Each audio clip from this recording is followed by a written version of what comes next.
Another episode of Reseller Evolution. I'm Scott. And I'm Carl. How's it going, How's it Carl? going, Carl? Yes, it's going well. It's going well.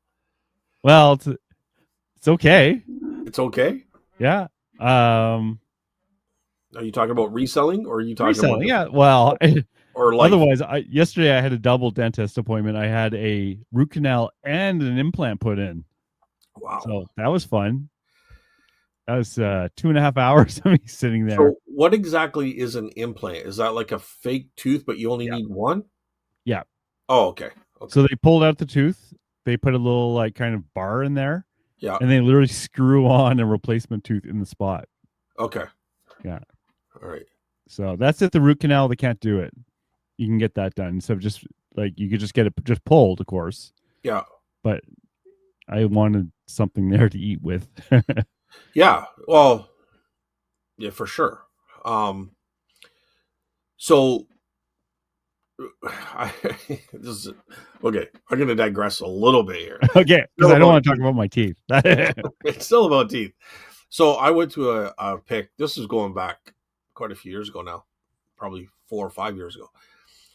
But the person that passed away, and they're just kind of going through stuff in the house, and so I get upstairs, and we're going through some of the stuff, and there was teeth and gold teeth and everything in this box. Yeah. And there was this long piece, which would probably cover 2 or 3 molars, and they called it a bridge. Yeah. But I'm not sure how that would have stayed in the person's mouth, because it was made of it wasn't as much gold as you thought. Most of it was actually brass, if not all of it was brass, if I remember. I still sold it. I think I got $30 for it, just because it was kind of, something they don't do anymore. But I don't know how that would have stayed unless they had I don't know. I don't know either, and I'm glad I don't. Not yet. But it would have been mostly brass. There was a couple of different alloys. I looked it up, but some of them are made of gold, and that's what I thought it was at first, was gold. They offered me gold for a cap.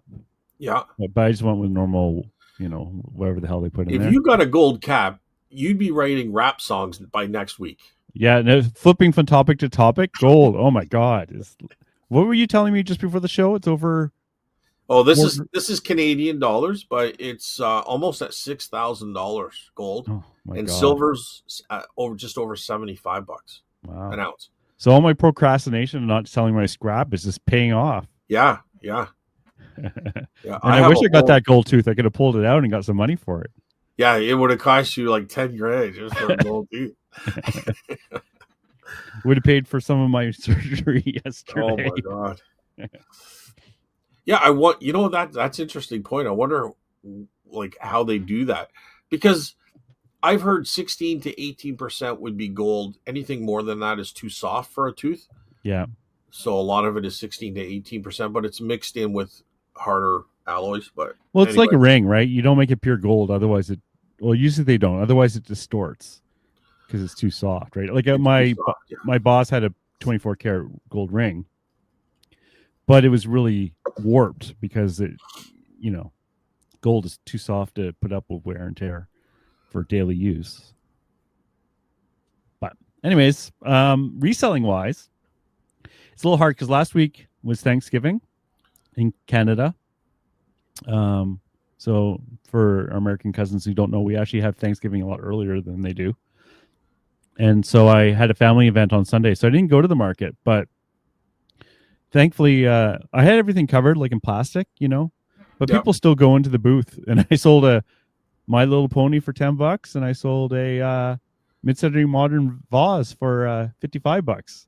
So thanks to my neighbors, Chris and Martin, sold those things for me and sent me texts saying they sold stuff for me. So the moral of the story is you shouldn't go and you make more money? I know, exactly. I make more when I don't go. Just leave it on there with a little change container that you can just drop your money in. Well, yeah, exactly. It's like it might be worth it. Dude, I guarantee you would like we're always talking about theft and damage and how people are, but I guarantee you here, like, I don't know, today, I don't know, 2 years or a year from now when the apocalypse hits, it could be a different story. But I'm thinking right now, I just find people so honest that I guarantee you people would just pay. Oh, and you wouldn't have to negotiate because you're not there. You're not there. Like, you should try that next time. Just Oh, I like, see it along the road. I would drill, I would secure the money tin. I don't know if Yes. I'd have that much faith. I think I would, but I would still secure it, like drill it and then have a lid that's secured that you can take off, like it's got a lock on it or something. So they'd have to basically take the whole table, right? It'd Because be it would be it would be like a self checkout, except for the antique market. yeah, exactly. Because honestly, there's places here and people can go and buy corn or vegetables and they're just sit at the end of a Yeah, farmer's road and they'll yeah, have a bucket that you pay in. yeah. And I I doubt, like, there might be a person or two. I don't even want to give a percentage because it would be so low, but it would be worth doing that to not even have to pay for someone to sit there and sell it. You know what I mean? Because it Someone would be stole so my low. rhubarb. Yeah, Yeah, I and wouldn't worry about people like, I don't know. I don't know what the statistics on that is, honestly, but my personal opinion is that it would be very low. However, if the word got out there, it. Yeah, eventually somebody would maybe try some shenanigans, right? So the amount of people that would do it is so low, but the person that would do it, like, might just hook up and take your whole trailer, money, vegetables. I don't know. I'm just being sarcastic there, but yeah, yeah. like, it's that one person that is so devastating to the entire system that It ruins it for it everyone. ruins it for everyone. But I don't know. I still see it to this day where a lot of farmers will do that. Oh, So I see one every morning when I go to the market. Every Sunday morning, that someone yeah, it's literally rhubarb. yeah. Or I've even seen flowers where it's pails of flowers at the end of a long driveway at the side of Yeah, the road. I'm wondering how the flowers are surviving in the heat. And then they'll have like a little table that you could pick up and put in your trunk, but you just drop the money in. A yeah, lot of the Mennonites do that, actually, yeah. with the flowers and stuff. So um, it's very interesting. Very interesting Who's how gonna rip off a Mennonite? uh, They have all that anger just stored in for like 25, 30 years. You don't want that coming out all at once, right? yeah, Rampaging Mennonites coming through you could after just you. shut the lights off. Shut their just, eyes. just move 20 miles down and they can't get to you. I can say that because I have Mennonite background. I love the Mennonites. So this is all Mennonites in country especially where I am now. Like, Elmer's a few minutes late, but over in Norwich, that was 10 minutes from where I lived over there. But dude, just, I don't know. I've always liked horses. I grew up on a farm, cows, horses. I even had a little pony when I was a kid, that kind of thing. So, um, you always kind of, that's what you grow up with. You kind of gravitate or like that. Um, so what was I going to say? So I used to enjoy just seeing what they're up to, working in the fields, all this kind of stuff, Yeah. And there was one time, the three kids, they must have been like, they're probably in their 25, 30 range now, but they were really young. And there were the three of them, and they had their Mennonite outfits on. You could clearly identify them. But the one, he was probably like a 5 or 6 year old boy, and he picked up a skunk that was on the side of the road that would have been hit by a car, grabs it, and he just chucks it into the ditch. And I'm like, I wouldn't touch a skunk. Like, I wouldn't even kick it. I would just like walk 5 feet around it, even though it's dead. But he just picked it up like it was nothing, throws Who it. knows? He got in trouble for it later when he came home. But it's just funny that no fear, no, you know what I mean? Just it's a different way of growing up, and it kind of reminds me a little bit of growing up on the farm. It's so natural to just kind of deal with certain things that, as you grow up, maybe are a little bit offside.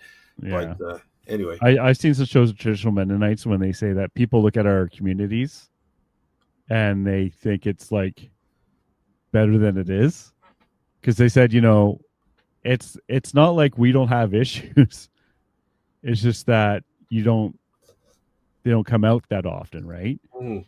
And it's a hard life. Like I always remember one of the Mennonites said, like, because there's traditional ones and non-traditional ones, right? Mine were Right, right. non-traditional, Yeah, but the traditional ones, if they became non-traditional, they said the first thing we did was buy a car yeah. because like it is a pain in the butt not being able to drive anywhere, right? But and not to get into flip to another subject, but Well, I mean, even the Tim Hortons in Norwich. Now, I lived in Delhi, so they're about 10 minutes apart. But so I would often go to the Tim Hortons in Norwich, just heading up to work. Actually, back yeah, in the day when I was working, um, but they would have a place where they could tie the horses, yeah, like just wrap the strap around a. They had a metal bar, and it was for them, so they yeah, could come and have a coffee and stuff. Like yeah. And it's not like they didn't have coffee, right? yeah, It's not. yeah. But So it's like it's just one of those things, I it's guess. just one of those things. Yeah, But they would have, and every now and then you'd see all the horse crap like around there, you know. yeah. Or like you get the kids with a buggy and they have a stereo in the back playing music because that's perfectly fine. You can do that, right? Yeah, It's just someone I've explained not it seen the once. stereo. I have not seen the. Oh You know, yeah, does the buggy have like air shocks and it can bounce back up and yeah, down? yeah, yeah, yeah. Anyways, I think a lot of the rules come down to, anyways, can you get away from your church? So that's why they don't have phones. Because if you can use a phone, Yeah. you can live far from your church. That's the concept. Why in your community? Oh, really? Okay. So it's not anti-technology. It's anti getting away from your community and the church. That's why you don't have cars too, because you can only get so far on a horse and buggy, right? Not like you're trying to escape, just more like it encourages you to be away. That's from what I Well, understand, you rely maybe a little bit more on your community too, and that's right? what they want, right? Yeah, It's all about the community. but it's not a bad thing. Like, I mean, if the apocalypse were to happen, probably the one of the groups that would survive is Mennonites, Yeah, right? there you go.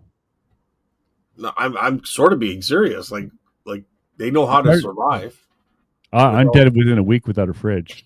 Yeah, I know, that's what I'm saying.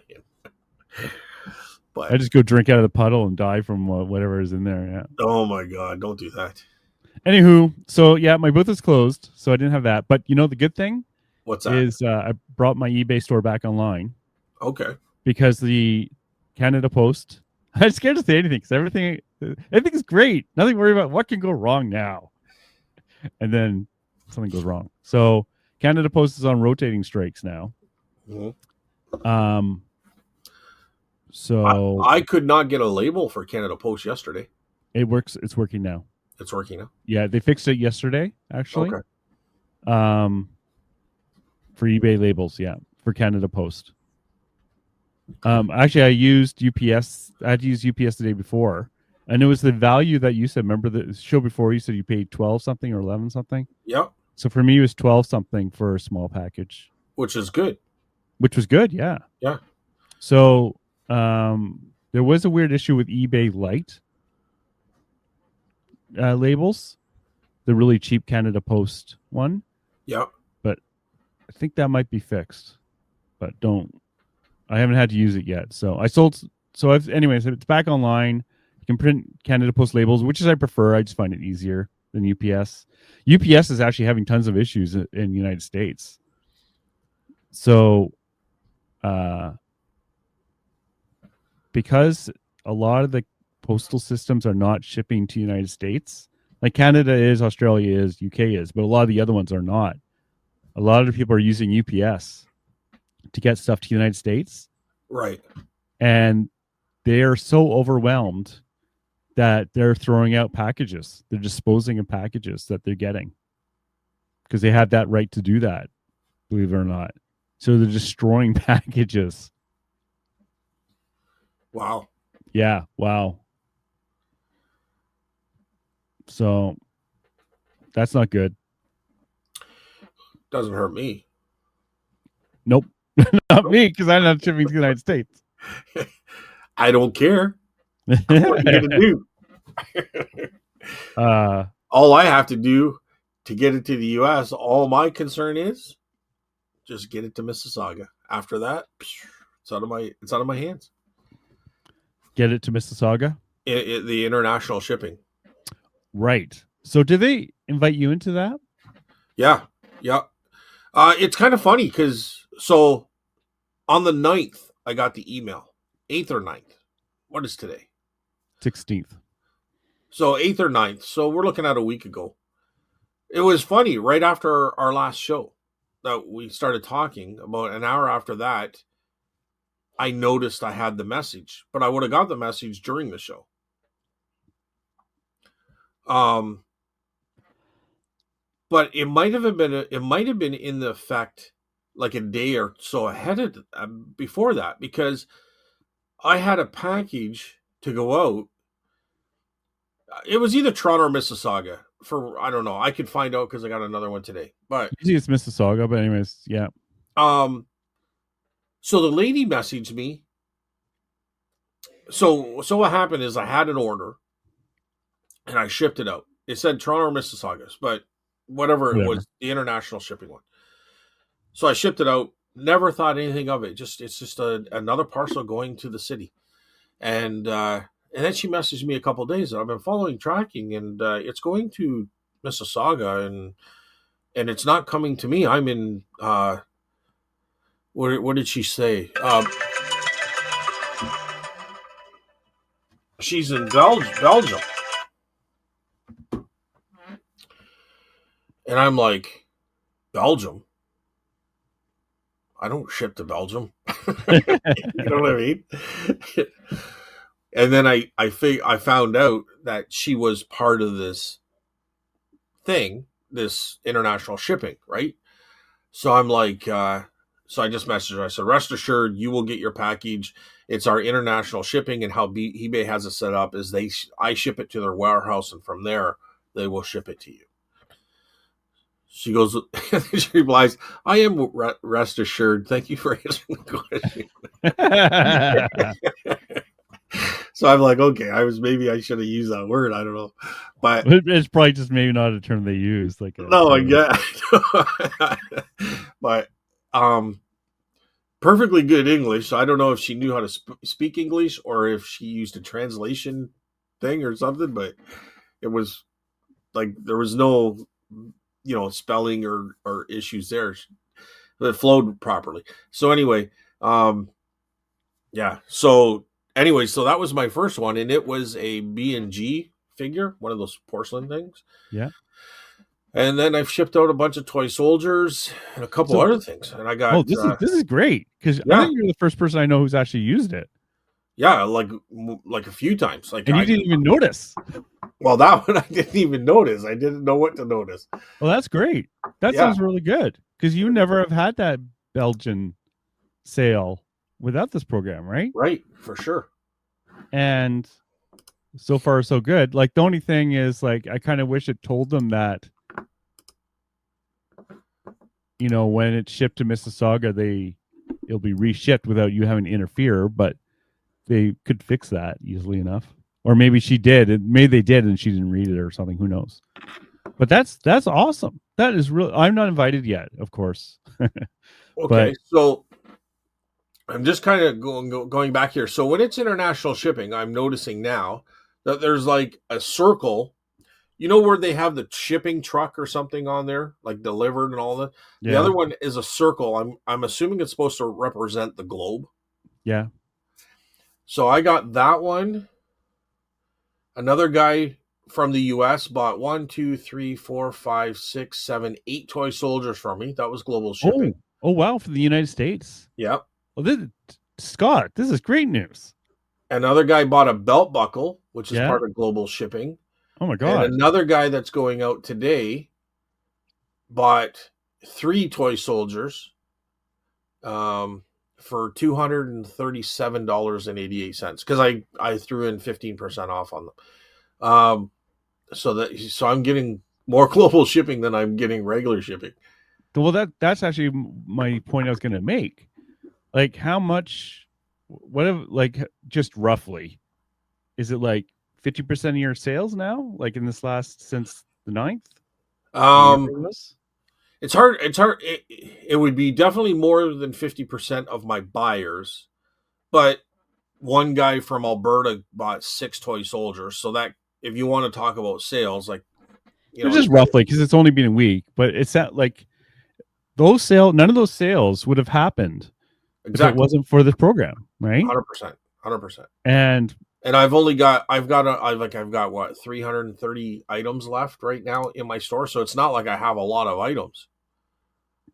I got 290 items in my store. That's wow. it. Yeah. Well, now I'm jealous. Why? Because I'm not in the program yet. Well, Here's another question I have. Okay. Did you have the manufacturing origin on any of that stuff? Yeah, that's why I've only got 290 items. I had up to 350, but I sold some items because I went in and manually changed everything. And then I started thinking, you know what? I'm just going to do toy soldiers and list them instead of changing everything because I don't even know if I'm going to do anything else with that other stuff other than maybe put it in a booth or an auction, right? Because I'm like, I just didn't want to deal with it, but now I'm seeing results. Yeah, I might go in there. You're not more hyped up. This is great, dude. My mindset has already left the building. Like, no, yeah, I'm like, I just don't know how much I want to deal with this shit anymore. Well, you're not dealing with it at all. You didn't even notice it. Didn't even notice. I didn't even care. I just like, wow. I went Eeyore.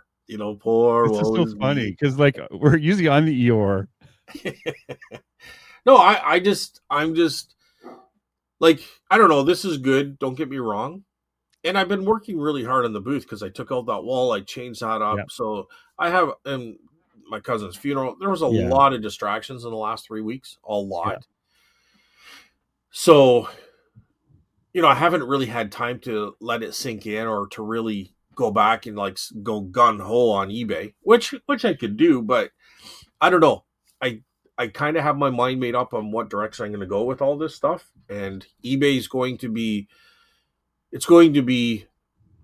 most likely back to a hobby. It's going to be the booth and eBay, but I don't know, dude. I just think I don't know where we're headed with all this shit in the world that's going on today. So I'm just gonna wait it out and see what happens and go from there, day by day, Carl. Okay. But I'm excited for you then. I'll take the enthusiasm and steal it.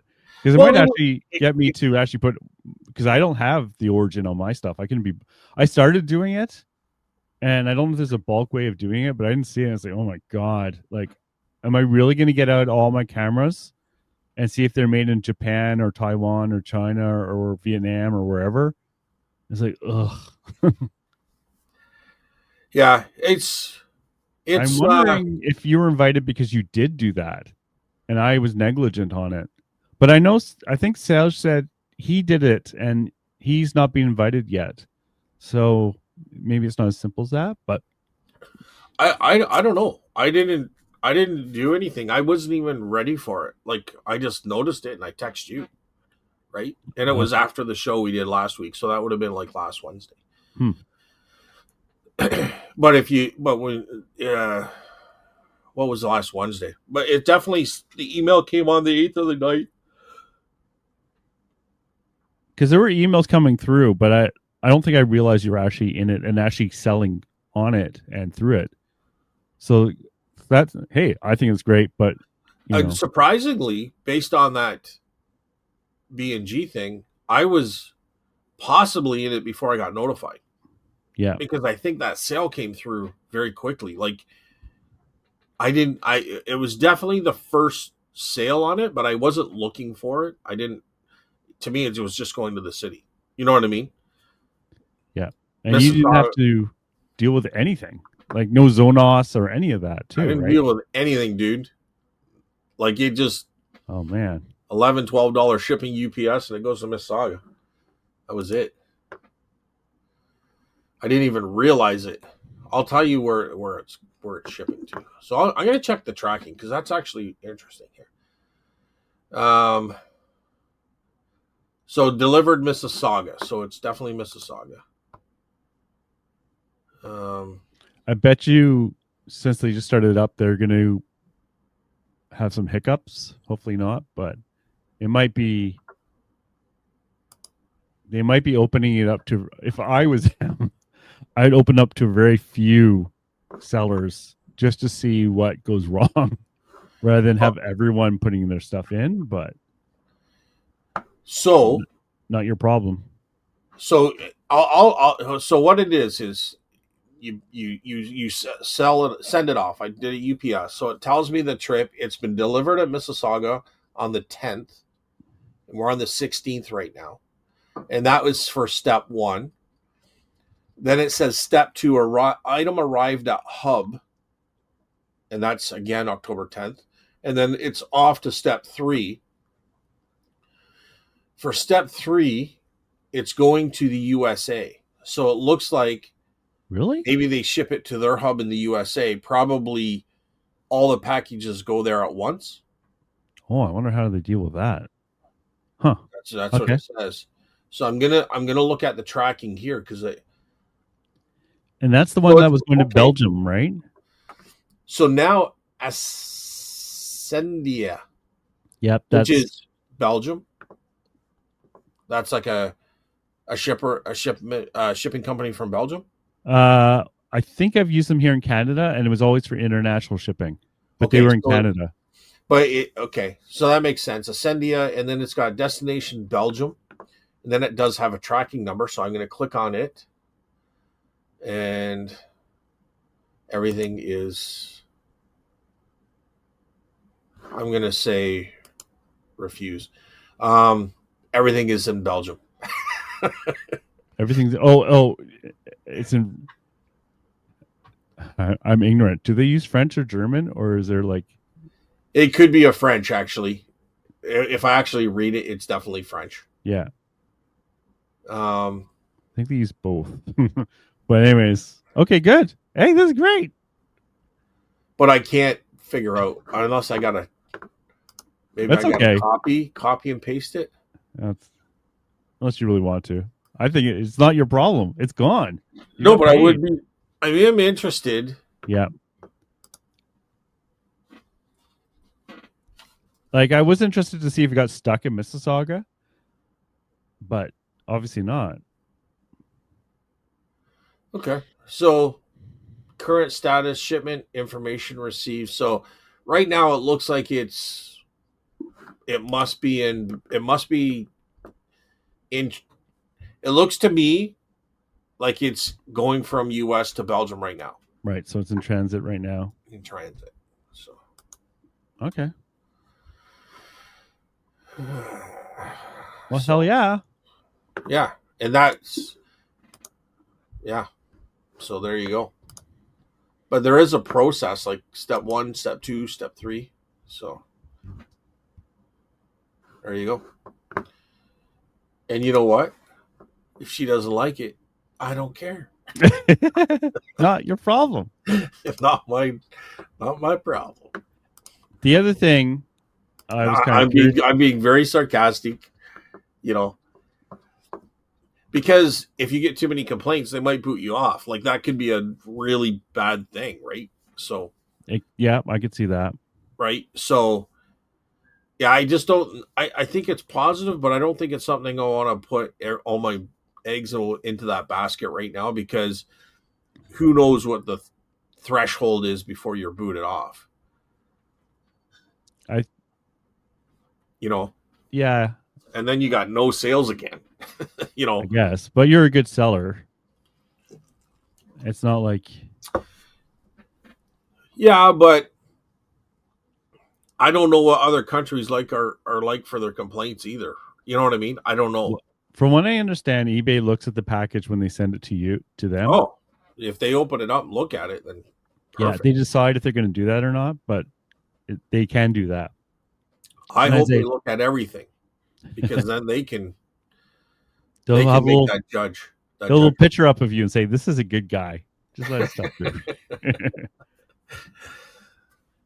Yeah, I'm just posing, but yeah, we'll see. We'll see. Yeah, so it's worked. It's worked. It's working decently. It's in my sales have gone up.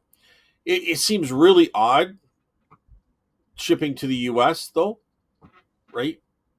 Yeah, So, I'm not sure how they do that, but not our problem again. but So anyway, there wow, it is. I'm happy. Bingo, bango. I might actually do some work and actually fix mine then, because it's worth it. I like doing no work and getting paid extra work, because you don't have to do any of the documentation or anything apart from country of origin, right? Yeah, well, it's the same as what I've always done. Yeah, that's Yeah, perfect. yeah, yeah, Hurrah! Good news. yeah. It's good. It works. But Okay. And I was just happy with Canada Post going again. to me, I couldn't get a label yesterday, so I did. I'm glad you said that you can get a label now. But it really Yeah. doesn't matter. I always charge $10 to the US and anyways. So that'll continue. Oh, you know what? There was a fault, and I was on eBay with eBay for a couple hours. One guy wanted to buy a bunch of stuff, and I told him to send me an invoice, and I would change the invoice to like, because I think it came out to like, I don't know, what did he buy? 6, 8. I think he bought 8. So times that by $15. You know what I mean? Yes. So it was like $120 shipping or something. So I might have had a couple in there where I was only charging 10 to ship to Canada. But anyway, um, came out to $120, and I dropped it to 15 or 20 or something. I think it came out to 12 something to ship all these things. So $15 I charged them, but I couldn't change it before. Like I said, send me an invoice before you pay. I will change the shipping, and then you can pay based on the shipping that I changed it. And anyways, it couldn't be done. So I called eBay, and I couldn't get the invoice, or he couldn't request an invoice. And there was three, like I was on there for an hour, and they finally figured it out. But it was 3 things, and I was one of them. And it's because I gave him 15% off. So there was already a discount on this is international shipping. There was already a discount given. I couldn't change. He couldn't request an invoice to change the shipping. I couldn't do combined shipping. So he had to pay for it, and then I had to go and reimburse him. Did I say that correctly? Because I was thinking of many different things all at one shot. But so this was an international sale for one. It was an international ship. It was going to the U.S. And I said through the EIS, the International Shipping Program. Yes. Okay, that's another clear part, right? So actually, what eBay said is there's going to be some hiccups or glitches. He goes, that's one that I think needs to be changed. I have heard that from someone else having the same complaint. Yeah. So he said he's put it all in the system. Like, we were on the phone for at least an hour. Yeah. And because I'm like, this is very inconvenient to the buyer. He should be able to send me an invoice or request an invoice, and I can do the combined shipping, and that's all he pays for. So he said that they're going to have to look at this, or he'll recommend that they look at this, is what he said. So I have heard this is an issue. Yes. Yeah. So, but it says it right in the system, like they say it. So there might be a reason, and they won't be able to change it. But it's only because I discounted the items already. But I had no problem once he paid for it, reimbursing him for shipping.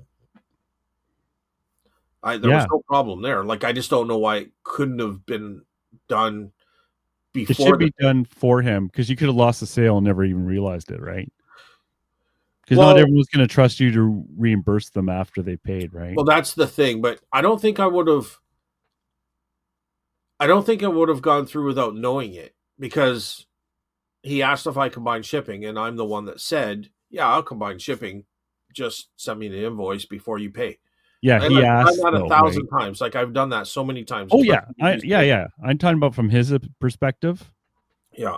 He's hoping that you're going to be good, which we both know you will be, right? Knowing Yeah. you, but he Well, I doesn't know mean, that, all right? he has to do is complain. If it's all in the Yeah. messaging, eBay can point. Or just not bother, right? Like Yeah. that's anytime there's any obstruction to the sale. Well, I'll tell you what I did do once a long time ago with these toy soldiers is I was getting multiple orders, and I went into like this is after the purchase, and I went into do a combined shipping on something, and I combined shipping on the wrong order. So I think I double set, like I sent somebody two refunds on the shipping or something.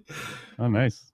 So the guy messaged me back, and I'm like, I totally did refund, and I went in there and I didn't. So I'm I had to have gone in there and just refunded somebody else incorrectly, or yeah, Yeah, right. that's So how it happens. because I definitely went in there and did that, and I'm like, oh shit. So anyway, I haven't done that mistake before. I made so many mistakes. This morning, I was almost 100% sure I donated the wrong bag to Value Village. Like I had two bags that looked identical because they both had random toys in it, and they both had Polly Pocket in it, but only one of them was meant to be donated. It's like, how come I still have the old one? It's like, oh, son of a gun. But I found the other one. That's what happens when it's messy. I paid the price of, I almost paid the price of having two messy places. But, like errors happen. I've like totally switched, like sent the wrong thing to the wrong people and all that. this all this error is going to really do is make Make someone somebody happy. really happy, Yeah. and somebody had to be annoyed a little bit because weren't you going to combine shipping? And I explained it to him. I said, you know what? I said I did combine shipping, but I did it to someone else, and I missed like instead of you. I said I apologize for that. So um, On my account, I have automatic combined. So I never have to do that unless they purchase them separately. That's the only time I've had to do well, that. because of these toy soldiers, everybody does it differently. It's so like once they buy it once, it's fine. But some people, not everybody knows the system either, right? No. They don't know to ask for an invoice, or they don't know about combined shipping, or they just go ahead and buy it. And sometimes they'll buy like two, and then they'll buy another one, and they'll buy another one. Like I've had so many different ways that people deal with these things. Yeah. It's not like they're buying a train and a book and a sweater. You know what I mean? Which maybe is harder, but I'm just saying they come in and they buy so many toy soldiers, and they all do it differently. They all want it done differently. You know what I mean? Yeah. One person said they sold a exercise bike and a teacup to the same person. And I asked if they combined shipping in the same package. But yes, I've had that too, where they bought them separately, and then I refund them the extra. They don't even have to ask Yeah. because the way I see it is they're paying for separate shipments, so that if you're combining them, you're not giving them technically what they paid for. So in that case, I don't mind just automatic, well, not automatic, but doing manually refunding Yeah. that. A lot of the guys are repeat buyers, or I want them to be repeat buyers. Yeah, So I will always combine the shipping. You know what I mean? Like, I mean, honestly, it to buy 8 toy soldiers is probably the same shipping those as it is to ship two. You know what I mean? often. Yeah, it is. Maybe Yeah. even one, depending on the size on the because um so to have $120 shipping, it's, like yeah, yeah. something shady going on there, right? So, The only but time it gets irky is if it's a real eBay light. Because when you go over that 200 grams, it jumps. You see like $7 to like, or even $5 to like 10 or 12. yeah, But usually, if they're gonna buy multiple things, I'm happy with that anyways. So, but and they're technically toy soldiers, but they're not the same, and they're not priced the same. So I can't just go in there and say quantity of. You know what I mean? Or and when you put quantity of 20, And then it says, well, how much for shipping for each additional item? I don't have that option because one is it'll be a different maker. It'll be a different price, or it's a total different soldier. It's listed differently. It's separate photos. You know what I mean? No. Well, if you have a pair of scissors and they're all exactly the same by the same maker, same everything, then you can put, I have a quantity of 100 for Where are one you saying, where are you putting that? in one listing. I can do a quantity, Oh, one listing. Yeah. Okay. Yeah. right? Yeah. But these are all separate listings. So Mhm. it's not like I can say, you know, this one is going to cost an extra $2 and this one's an extra $5 if you Oh, combine I see. with other things. I just guess, like, when I make up my shipping policies. Well, so maybe I haven't. Maybe that's something I need to look into as a shipping policy. I don't know. I've just been saying, send me an invoice, request an invoice with a before payment, and I'll change it. Oh, And you that's can all. do that. It's Yeah. just once it like it's funny we talk about this because like Selge and I just talked yesterday on the phone about this because he had shipping policies, but he had it set at calculated shipping, and I have a flat rate, and Well, all mine are flat rate. But if it goes to like somewhere north in Newfoundland and he buys 3 soldiers, I'm not going to only charge him $15. well, Like, that's what's the good thing about the zone tables. so Is he might have paid $45, but if it's going to cost me 35, I'm only refunding him 10. yeah, but that's what's good about the zoning tables is that fixes that problem. Okay. Well, I haven't gone into that far then. If it doesn't affect you that much, then who cares? But It once only it, affects me on the toy soldier, so I've never yeah, really. I just deal with it like that. So once it's fixed though, it's like when I went in through mine to help Selge, I hadn't touched that stuff like in 4 or 5 years. So it's like once it's done, it's done. But we won't yeah, get into it. It's complicated, and you know, there's probably better sources to figure out how to do it. But yeah. So that's exciting, Carl. That was an exciting week for me. I guess. I think it's exciting. I'm Right? excited for you. I haven't. Oh, I did buy some stuff too. What did I buy? What did I buy? So I had a yard sale. We talked about that, Yep. and one of the guys from the yard sale said, "Oh, I got some comics here and a comic stand." Yep. He goes, "I want $40 for them," and he had like 200 comics. So I went over and got it. And how he does his comics is he'll buy a bunch and then he'll take out what he wants, which is The pretty key. much just horror. He's a collector of horror Oh, stuff. okay. So I went through it, and there were some good Spider-Man comics in there. Like I'm Yeah. talking 30 to maybe $100 comics, Really? and they're in great shape, bagged and boarded. Bagged and boarded. And Yeah, how much did he sell this for? the stand and the comics for $40. Oh, wow. Yeah. Okay. New best friend.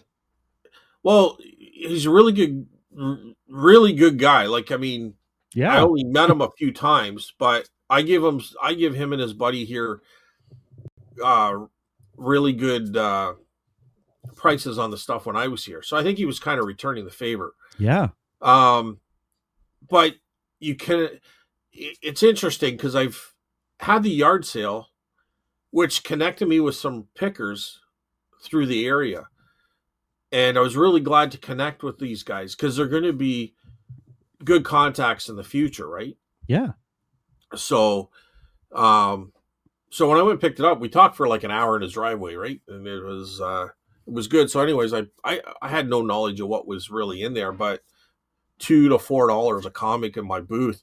But the rack is awesome. Like it's one of those stand up, spin around racks, and I'm so jealous. it fits so many comic Oh books. man, I'm jealous. I got some video. I'm going to put it in Instagram today of it. So, well, of my booth new setup. But anyway, yeah. So that was fine. Priced a bunch of the comics. Grabbed some other ones. There could still be some really good ones in there. It's just Spider-Man. I kind of knew, and I just kind of went through some of the ones I thought, and most of them were worthless. But like I mean, bagged and boarded is worth three at to four. least Yeah. Yeah. 25 to 50 cents I each think there just was for like that.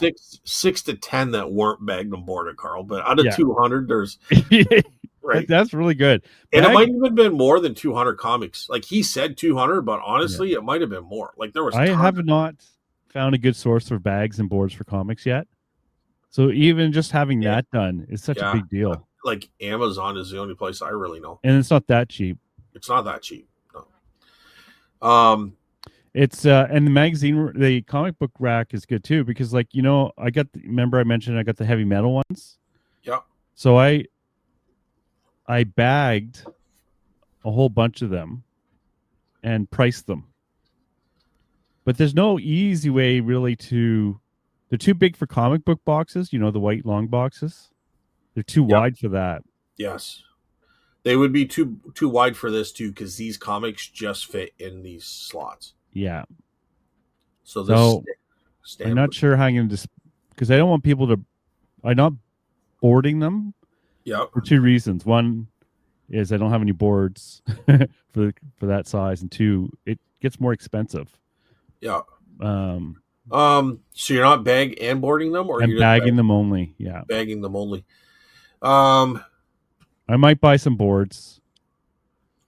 So what happened to me when I had car magazines? I did the same thing, and they Warp. slide and Yeah. they bend.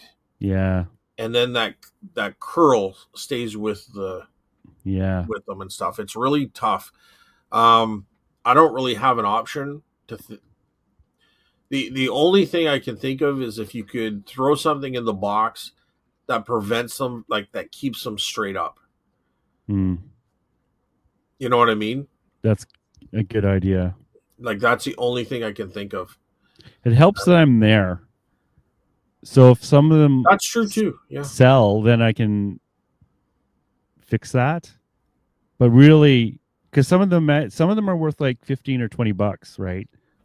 So when they're worth that amount, we'll see if they actually sell for that amount. But if they are worth that amount, then it's worth putting the board in, right? So, well, the other thing you could do is I don't know your setup, but if you had a table, you could put them in a box and maybe put like 5 and fan them out in front of the box on a table. Yeah. I did that with the Dragon magazines. Yeah, okay. It's okay. It's not the best, but here, if you could get now, you could reuse these. So keep this in mind. But if you put them in a binder with a sleeve that fits those, and then they could flip through the binder, and if they find one, they just pull that out of that sleeve. Yeah, Chris across from me has that for his, and it looks really good. But yeah, if you have some premium ones, that would be good. Because it doesn't hold a ton of magazines, like because I got hundreds of these things, right? Yeah, but you just fill the binder. It's a good idea. When a couple sell, you can slide the box under the table and say, "Man, I like how much for all these?" And you say, "Well, I even have more." You know what I mean? Yeah. I doubt that would happen, but it could happen, and you have them there. I mean, outside of that, I mean, I don't know what else to say. I'll probably have to buy boards because I want a good product, right? It's just but to having them in that binder is always there. So once you run out of those magazines, you can use it for other things too, right? True. So keep that in mind. It's always going to be around. Where once you bag and board them, once you sell that item, those can I have the bag? Can I get the bag and board back? Yeah, I know, right? But anyways, that's and the magazine and the comic book rack as well too. Yeah, so I was happy with that. I don't think I've really bought anything else for the last couple of weeks other than that. It's just been crazy busy, like crazy.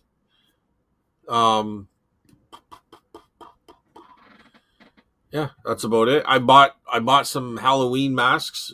Not Halloween masks. I bought masks of. Did I talk about this before? That I wanted to do a Jeepers Creepers. Yep. Okay. Yeah, mannequins and all that. Yeah, but the mannequin thing fell through. Did I tell you that story? You told me that. I don't know if you told that online or not. But Well, that was where I went all the way to Toronto. There yeah, was two accidents. One way there was an accident, had the highway closed, so I couldn't go that way. So I went another detour, and then there was another accident that even took longer because it was on my side. And then by the time I get there, there was no. All he said is between 10 and 2, and I tried to get there for 10 in the morning, because the booth was also having a vendor day, and I wanted to try to get back by noon to get the vendor day, but I didn't get there till 12:30 because of all the traffic bullshit. He still should have been there between 10 and 2, but I get there and he wasn't there. I looked through the window of this little room that was like a warehouse thing, but anyway, I could see the mannequins through the window, but nobody was there. They were still sitting exactly where he would have took the picture. Facebook, damn you, Facebook. And I called and I called. It wasn't Facebook, it was Kijiji. Oh, okay. But I called Sorry, and I Facebook. called and I called, and he ghosted me, man. He No. ghosted me huge. He still hasn't called back. Oh my god. So I'm not going back. I'm not gonna deal with that shit. So then I was gonna make my own, but because I've been so busy, I haven't had a chance to do it. But I got all the masks and gloves and like the little rubber gloves for hands and shit, but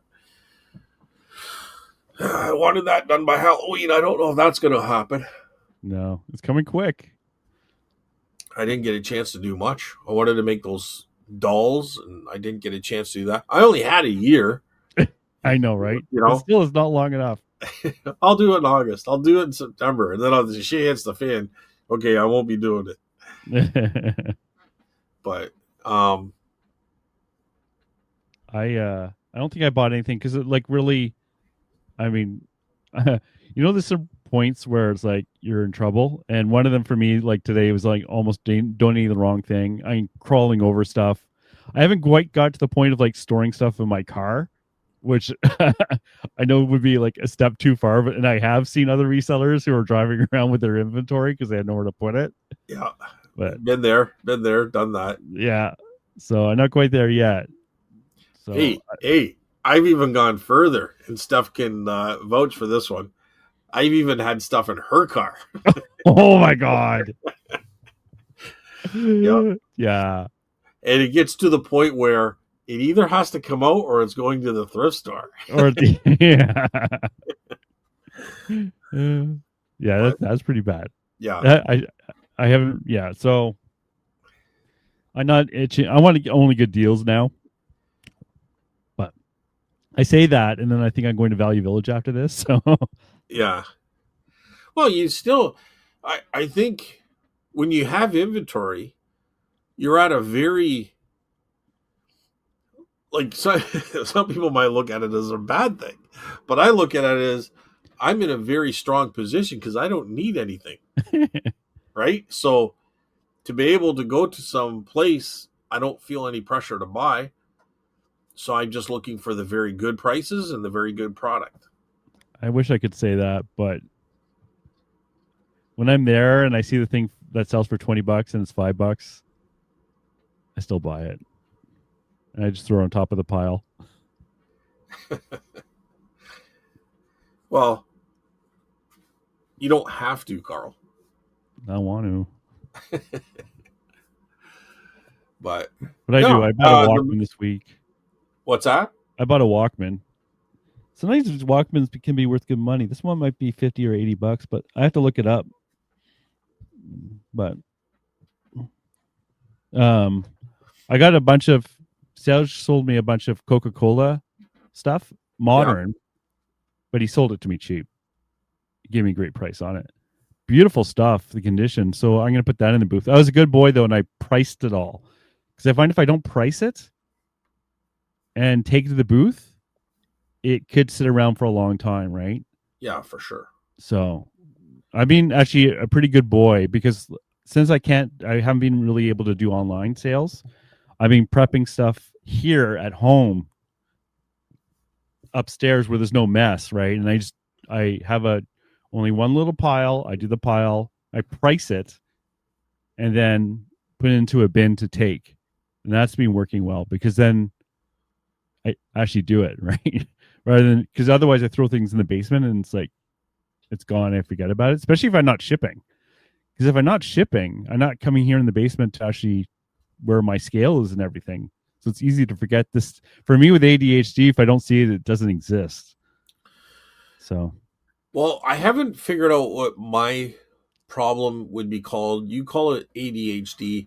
I call my problem nothing right now, but I'll tell you, you can tell me if what you would label it as. But I need stuff set up in such a way that I can function on it. So if I got a bunch of stuff kind of piled up and I need to set it on a table, spread it out, sit there and kind of go over everything, if that table's not set up, ready to go, then I move on to something else. yeah, no, I'm the same way. Right? Yeah. Because it's, well, why don't I just set that table up right now? Well, no, I'll just leave it. Yeah, Right? no, that's why I was like, It still needs to be dealt with. yeah. Like, I don't know why my brain does that. Like, it just won't let me do it. Like, it You just, get overwhelmed and distracted, right? yeah. And then the couch looks really good with the TV on, and there's And a that's movie. And then exactly. what? Yeah. I had a nap. What? Oh, I better go get a coffee because I got to wake up. What? Steph wants to watch a movie. Sounds good to me. Yeah. You know, well, it's 11 o'clock now. Why would I start doing anything? I'll It's just too late start now. And then you spend another 3 hours watching YouTube and Reddit. Yeah, I get it. Yeah. Holy Christ. I did Anyway. sell a couple things this week. I sold the reel-to-reel tapes. Oh yeah, yep. Sold one of those for $40, which is pretty good. So that's audio only, right? Yep. Sealed, of course. I sold old dice game. Like the kind of the brown cylinder container, and they have the old dice inside. Yep. I sold that for $40. So it feels like my store is just starting to rev up again a little bit, which is good since I turned it back on. Oh, that's good. Sold a postcard. That was exciting. A postcard. Yeah. I watched Jamie's video the other day too. Oh, excuse me. I'll have to go back and watch it again because honestly, I'm not sure if I'm mixing up shows like in my brain. We'll talk about Jamie next week. Maybe we'll have to have him on. I think Chris wants to come on too, right? Yeah. Treasure Chest. Yeah.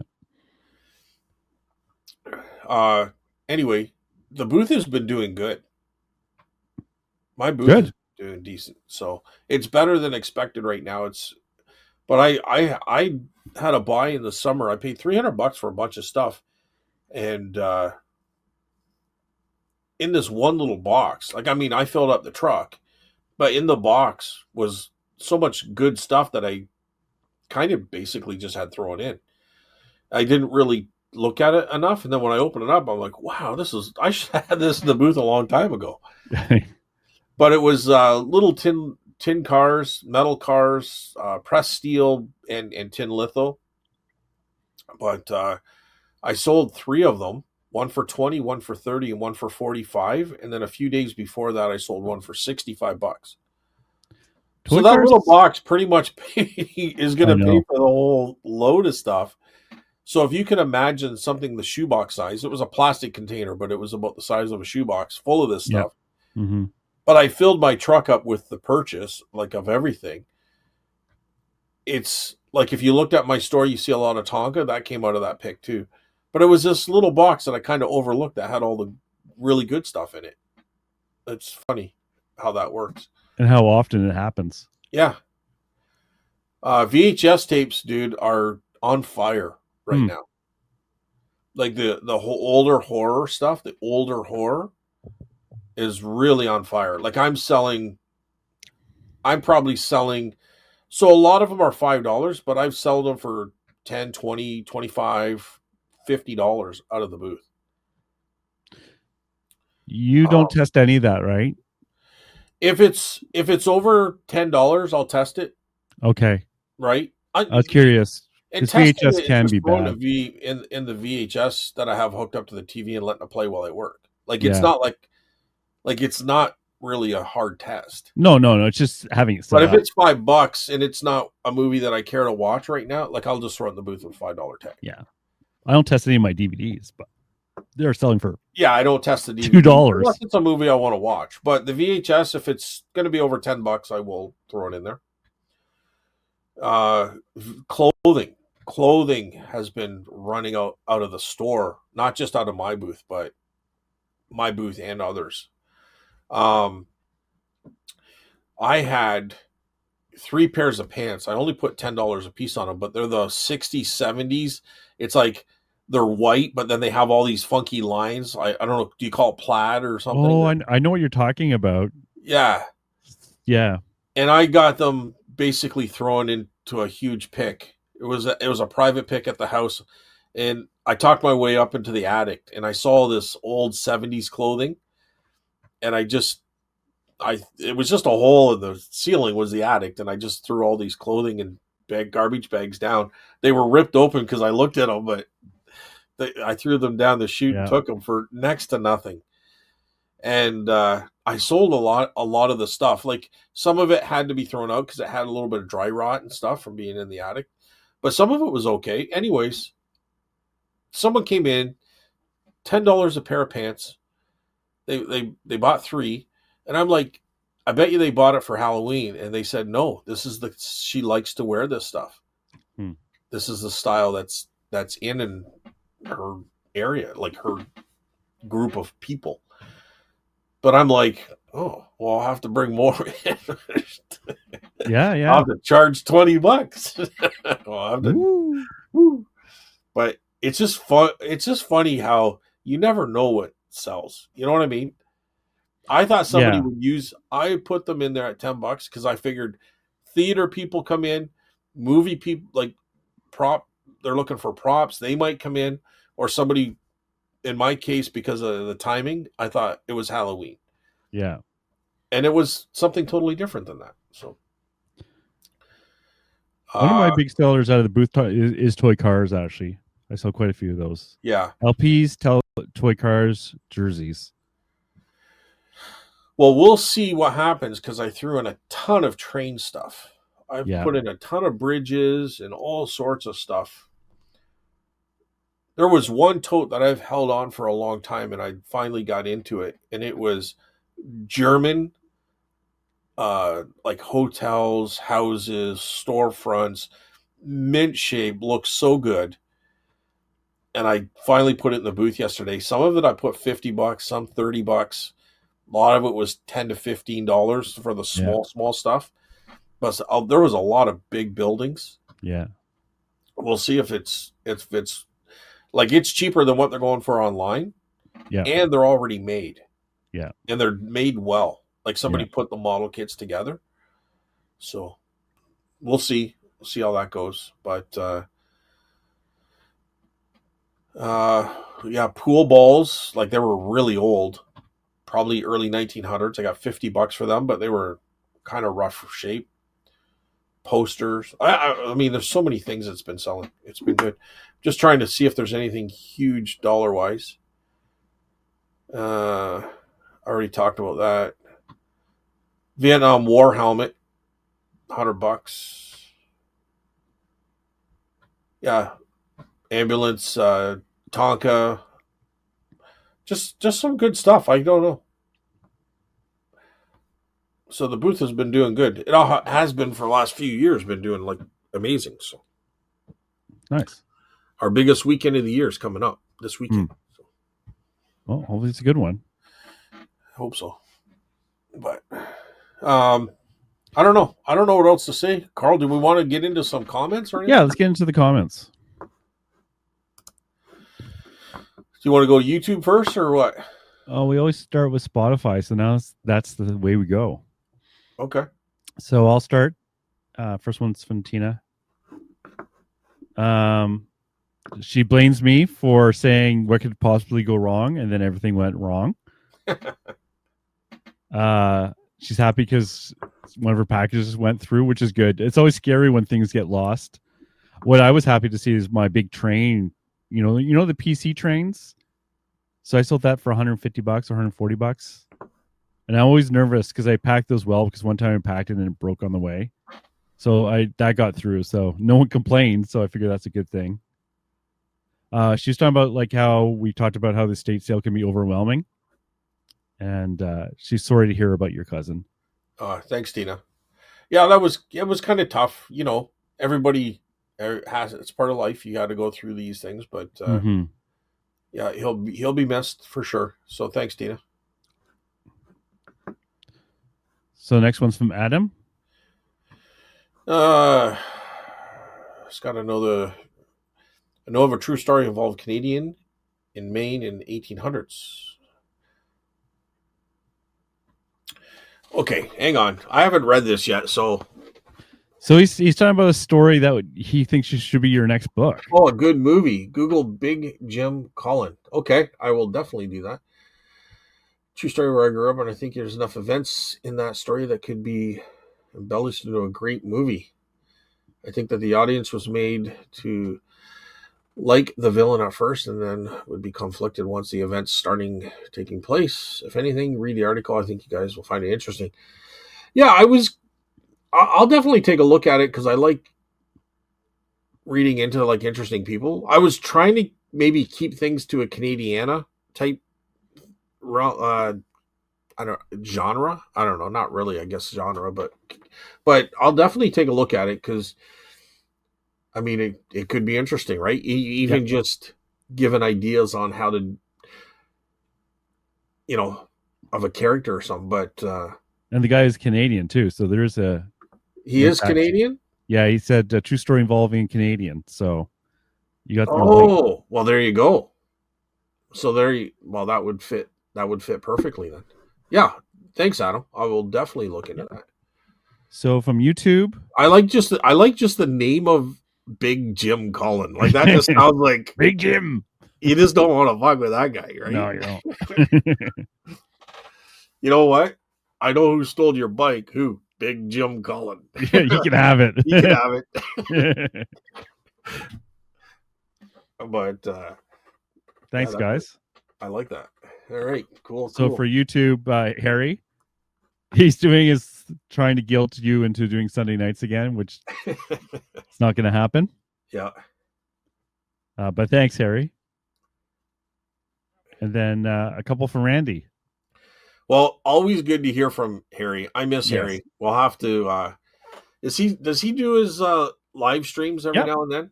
Yep. Okay. Yep. He had one for like when he posted this, he had one just before or after.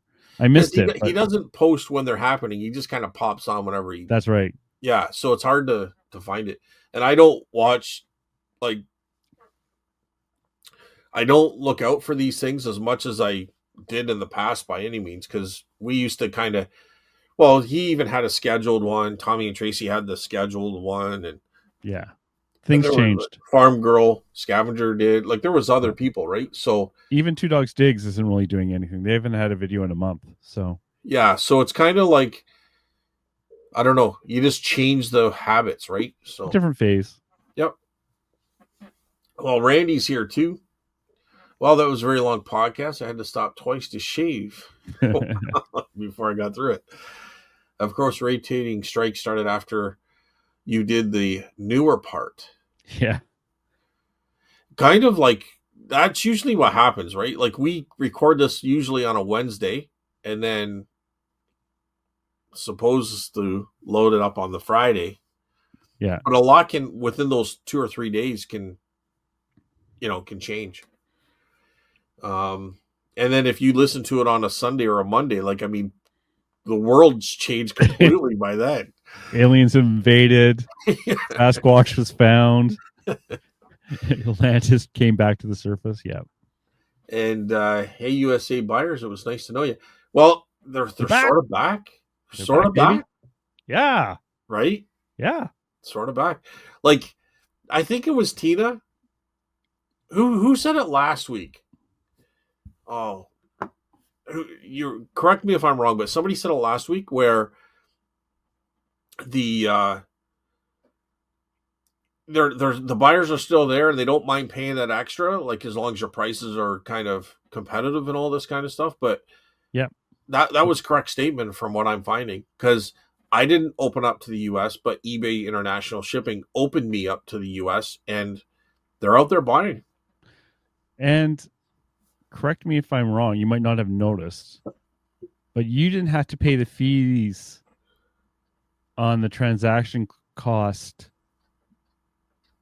to ship it past Mississauga to the final destination, right? I paid no fees. I paid $12 shipping, and that was because it was UPS. It would probably been $10 shipping if it was Canada Post, but who cares? $12 shipping, and it went to Mississauga. I didn't even know it was the first time. I didn't even know it was international shipping. Right. So, and you didn't pay fees. That was the only fear I had. Because Nothing. if they paid $50 for shipping, we had to pay the fees on it. But it looks like the answer is no. Nope. You didn't even know. You don't even know how much they paid. I didn't. I thought it was going to someone in the city. Like I didn't know it was going to Belgium. Yeah. Right. I didn't even know. It was just seamless. It was just like still good news, man. somebody likes this in Mississauga. Interesting. Yep. Okay. And then all of a sudden, it's Belgium. So, but didn't even know it existed until then. Yeah. I'm not like, where all these Canadians come out and start buying? That's great. Yeah, all people in Toronto. Oh, in Mississauga. It's weird, but yeah. Mississauga must be doing well because everybody's buying from me. I'll read the last. Where's 80% of your clients from? Mississauga. Yeah, there's one little house in Mississauga buying everything. Buying everything. It's weird. The poor postman in there must be going nuts. Yeah. Okay, I'll read the next one from Randy. All right. In my opinion, the de minimis was 800 because the states consume so much more products than the rest of the world, and this made it easier for the U.S. companies and consumers to attain these products. This will have a negative effect to Canadian resellers and U.S. buyers. Yes. It is positive for U.S. resellers. Yes. Unfortunately, I doubt this will be reversed no matter who is in power. I agree with that. Yeah, I agree too. I don't think it'll ever go back. No. But like from what I understand, and I think I'm hearing it from YouTubers or you or I don't know who, but weren't they talking about changing this like for years? Like I heard like 500 and 200 was kind of like out there. There were talks, and I like the problem is going to zero. But it's like yours has 150. It was still going to be implemented. Like here's the way I look at it, and tell me if I'm wrong. Like because I'm not saying I know. I'm just saying I think times change, and when something new comes in, like e-commerce, it takes a while to catch up to it. And I think this is what they're trying to do is catch up to it. And I say that because I hear so many stories from different places where companies were putting their packages under $800 to avoid this kind of stuff. They were, I think it was Zonos, but they were talking about companies hiring other companies to package their stuff. Yes. Into, like, so we talked about money were they trying to prevent like that they would go out and pay someone to do this? So yeah, I think it was just a matter of time where technology catch up. It's like the internet. You kind of have the Wild West for a little bit, and then they find out where the problems are, and for better or for worse, like I'm not getting into it for that reason. Yeah, but then they start changing it a bit to adapt to for whatever reason. I don't want to get into politics or control. I don't want to go conspiracy. I just think it's inevitable. It's like cars. Like you have Wild West for a while, and then they start, well, now you have to have safety brakes and regulations and safety welds and certain areas. Like it just takes a time for it to catch up. And I think that's what's happening here. I know everybody will get all political about it, but I think it was inevitable. It was going to happen to whatever degree. You can argue that point. That's free to argue. But do you see it that way, Carl? Or no? I think 800 was too high. 0 was too low. Okay, but that's an opinion thing, right? Yeah, that's my opinion. I just want to. My question is, it was inevitable. It was going to change. It was going. Yes, that system was going to be caught up upon eventually. And this right? is what I was saying before. It's like you can either use a scalpel or a sledgehammer, right? And they needed to tweak things. I'm not denying that at all. In fact, Okay. that's why I used to bring this up in the past. Because the joke I used to say is don't tell the Americans because Right. de Yes. minimis is too high. I Yes. was saying that. Yes. So Exactly. I acknowledge that. Well, obviously, because I talked about it before it was even anyone knew what the word meant, Before I knew what the word meant it. right? And Yeah. we all do. But it Carl Zunham is also de minimis. so I agree. It's just that, like I said, it's too low, but nothing can, my opinion, doesn't matter, right? So, Well, you you know, could say it's too low, and I would agree well, if zero. if and listen, I don't get me wrong when I say what I'm about to say. I want it back at 800. Don't get me wrong. That's I don't like this whole thing. I'm not accepting it, but I'm just saying if we're to look at the bigger picture, I would agree that it's if you look at the concept of why it was implemented.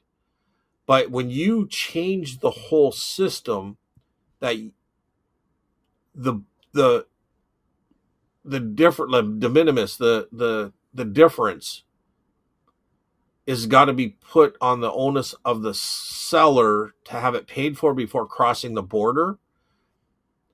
I don't think zero makes a difference. It's just more money for them to grab, which eventually is coming from the buyer, which is US citizen. But what I'm saying here is that if it goes down to $200 or it goes down to zero, it doesn't matter because there's no one there that has to collect it on their side. There's no extra work by putting it to zero, where it was at 800 because there was a lot of work to deal with it if all those packages under $800. Am I Uh, right on that? I'm not sure because Well, what I'm you saying flipped is around a that little bit there. if you put it to 200 or you put it to zero, there's nobody else that has to do more work. Well, yeah, I would say there is. Who? Because if it was at 200, right, Yeah. there was no extra paperwork involved. If it was under 200, you could just ship it with no paperwork, right? Yeah. But if it's zero, then you have to do paperwork. Who does? Uh, the exporter. Exactly.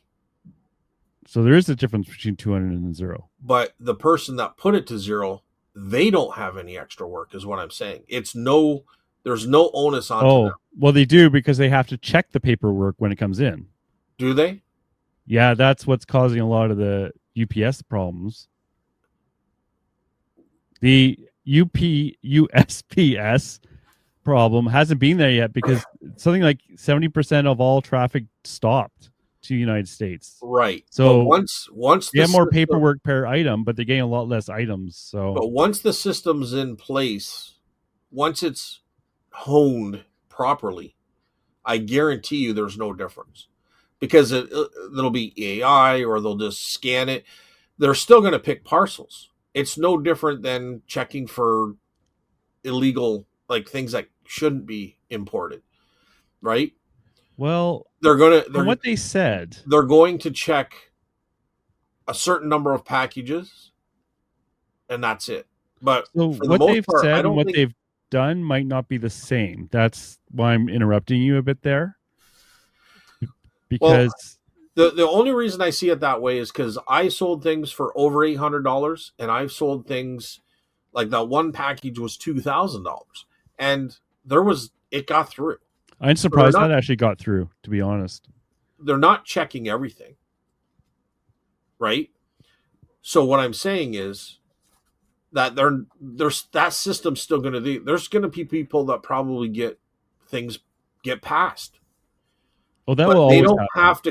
They Yeah. don't have to collect anything. If it's $200 or zero, they don't have to collect any more. They're not collecting anything physically. It's being paid before it gets to them to have to collect it. Where in our case, doesn't our post office go and collect it? It does, which is a lot easier, of course, for the exporter from the other country. Right. But they don't care about the exporter. They care about themselves as an importer. That's what I'm saying. Like there's no extra work for them because they're putting the onus on the person exporting it. And if you don't export it properly, you lose your package, you could get fined. There's all sorts of things that can happen to the person exporting it, which does not affect the person making the rules. Well, that's just the way I'm seeing right it. now it's I'm affecting right. them. Right now it is, because UPS that's the perfect example of where it is affecting them. They're throwing out packages because they can't handle all the paperwork. But That's if it UPS. doesn't show up, if your package doesn't show up, who has to reimburse the buyer? The seller. So if that package doesn't, so at the end of the day, it's still not affecting anybody but the person that exports it. Well, I don't think it's that simple, to be honest. Because sometimes I think it's complicated right now because it's in its infancy stages, but I think that's where it's going. It will be that simple once they figure out all the bugs. I think dude, ours is at $20. It might as well be at $0. How do we? Yeah, but the difference is they collect it from the. I know what the difference is. What makes it even easier if Canada had it where before it comes across our border, we need to collect it from the seller before it crosses our border. That would even be easier for Canada. It would. It's harder right it would now. Be easier. They got to collect it, and then the person at the door says, "I don't want it. I'm not paying that," and then they got to send it back. Well, like, what are they doing? Like, what is Canada doing? I don't know. I didn't even know any of this was an issue until now, but I don't even know how the system works. I don't order anything. Well, you're not affected. Well, that's a good point. You don't order anything, so you don't really affected by it too much, right? Well, this is why I'm asking, and I even said before the statement is I could be wrong. Yeah. I'm trying to explain. I'm trying to explain how it is, right? Yeah, but okay. So if ours is $20, it might as well be $0. So how are we dealing with it? Obviously, we are. Well, if it's under $20, they just cover it. Nothing. You don't. Nothing. No one does anything. Okay. So if the Americans put it at $20, you would say that that's better? To me, it doesn't make a difference because I don't. Well, you're asking about. Okay. Well, you're switching topics a little bit, right? No. I'm saying because you're switched the topics. I said, how do we do it? Well, and I answered it. Okay, so if it's over $20, Carl, how do we do it? If it's Canada Post, then they try and collect the duties from you as the buyer at your door. Exactly. So that's more of a hassle to me for Canada to have to do that. It is more of a hassle for Canada Post to have to do that. Yes. And it's more on the country importing that. It's more of a hassle. That's my point. And that's what everyone does, except for America. They took that hassle away from themselves by putting that onus onto the exporter. So the Americans did not do the same thing. Right. The Americans put the onus on the exporter. On the country doing the export. However you want to put it, importer into the United States. That's who the hassle is on now in the United States, which is not something, as far as I know, not too many other countries actually do. It's not put on the onus is not put on the Americans. The onus is put on whoever is shipping to America. It's both, really, because the importer to the United States is the one who has to produce the documents.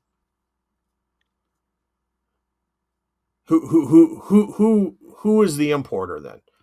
If it's not Joe Blow at his house. Well, it can be. It depends, right? So for UPS, right? Yeah, okay. UPS is the importer, and they're the ones who have to go through the documentation, right? Yeah. And then they have to collect the duties from the buyer in the United States. Right. A company, a corporate company, a corporate entity, not the U.S. people or government. No, the people. If you're Joe in the United States, right? Yeah. And you ordered from Canada. Yeah. And UPS was used. Yeah. The seller in Canada has to produce an export document. The seller has to. The seller does. Yeah. They give it to UPS. Yeah. A UPS corporation. Yeah. corporation, UPS goes through that document, right? Yeah. They determine the duties amount. Okay. They, as the importer, they pay that on the buyer's behalf to the American No, no, government. no. That's not what I'm saying, though. Sure, there's an extra cost for them as a buyer, but they don't have to provide anything. If we're a Canadian, there's an Who's extra they? Who do cost. you mean? Who they don't have to provide anything? Listen, if we're a Canadian buyer, the onus for us to pay anything over $20 is still on the buyer. They have to pay that extra charge. But it's also up to Canada as a country to Canada Post deliver that item and collect that stuff. That's true. My point is they've as the like the US, they do not have to do that step. They It has to do, it has to be paid before it gets into the country. unless Before it's you. it's That's not released. true, though. That's not true. Oh, so the buyer they can knock on the door and say here? Yeah, if it's UPS. If it's not USPS, Yeah, UPS, like not the government mailing postage system. exactly. Because this doesn't make sense to what you said earlier then, because you're saying that UPS is destroying items because they can't get across the border because that's backlogged. Well, Well, if they could no, just no, no, cross no. I the didn't say border with that it and go to the person's house and collect it, then why is there this backlog? because they can't handle all the paperwork. That's what I'm saying. That's my point. And the onus is on the person shipping it into the country. It's not the country themselves. It's the corporation or it's the person exporting it.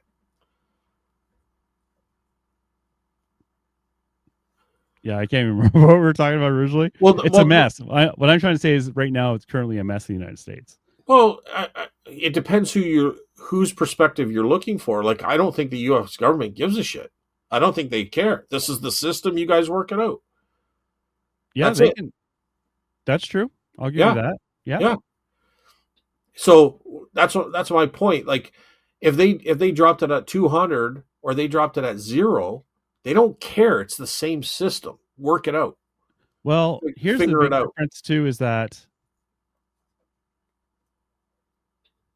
if you, I don't know if I want to even get into it because it's like I don't feel.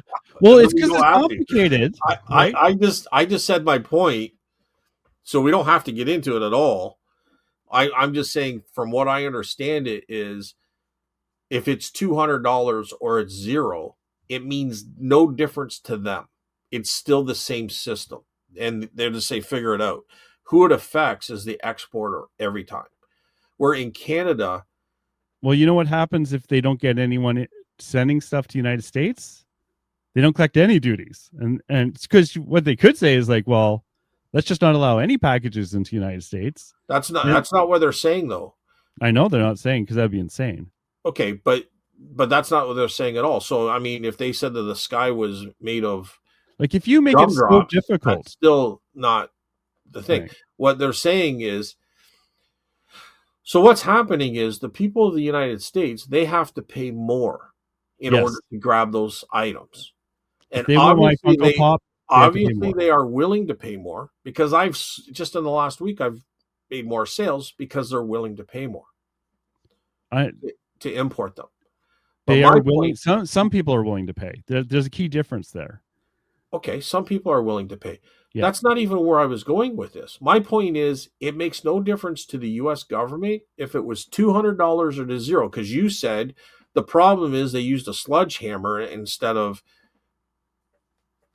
I can't remember your other analogy, but Scalpel. they instead of a scalpel they used a sledgehammer. But my point is, it didn't matter either way. If they take it to 200 or they take it to 500 or they take it to 0, the same system is in play. It's up to the person bringing the package across, like whether it's the corporation bringing it across the place or it's the seller collecting those things and having to pay that later on, or paying for those things, I should say, um, on behalf of the buyer, it still gets paid and it has to be processed before it even crosses the border. So it doesn't matter what it is, it's going to be done the same way. Where here, the items brought in are collected by Canada Post, which is actually still technically the government. I mean, however you want to put it, like it could be its own entity, but it's all governed by the government, right? Well, here it is. Yeah. Like in UK, it's actually private, but yeah. Okay. But I'm just saying, so, so it makes no difference whether it's 500, 800, 200, or zero. It's going to be dealt with the same way by people outside of the country. It's not the American, it's not the government that has to deal with this. Sure, they're going to put checks and balances in. They're going to make sure that most of these parcels are properly done, or they're going to impose huge fines.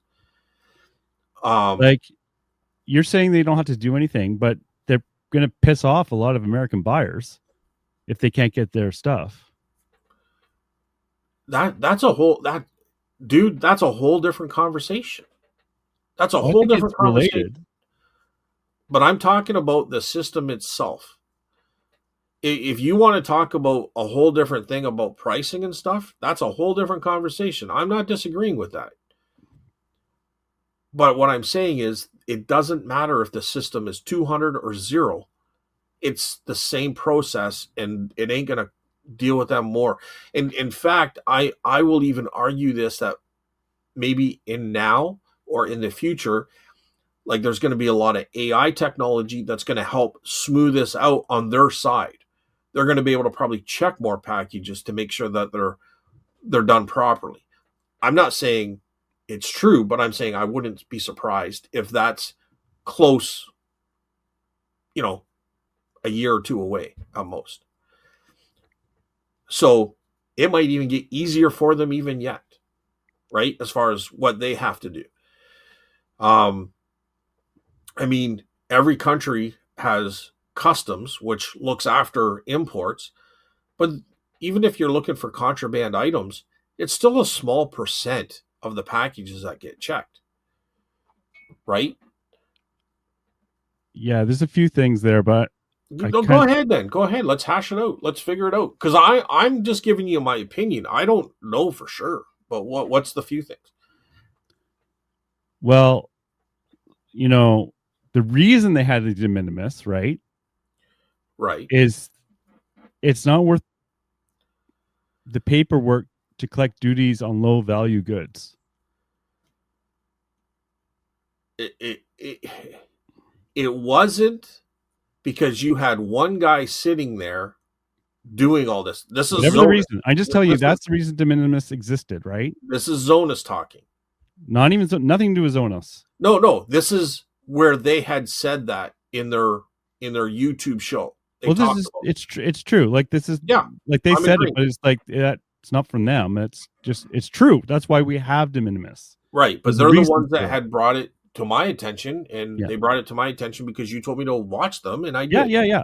I'm not saying you had to know. I'm just saying this is why we had this, and not just like the Americans, the UK, Europe has it. Everyone has this value, and there's a reason it exists. It's not just. But that guy doesn't have to sit there now.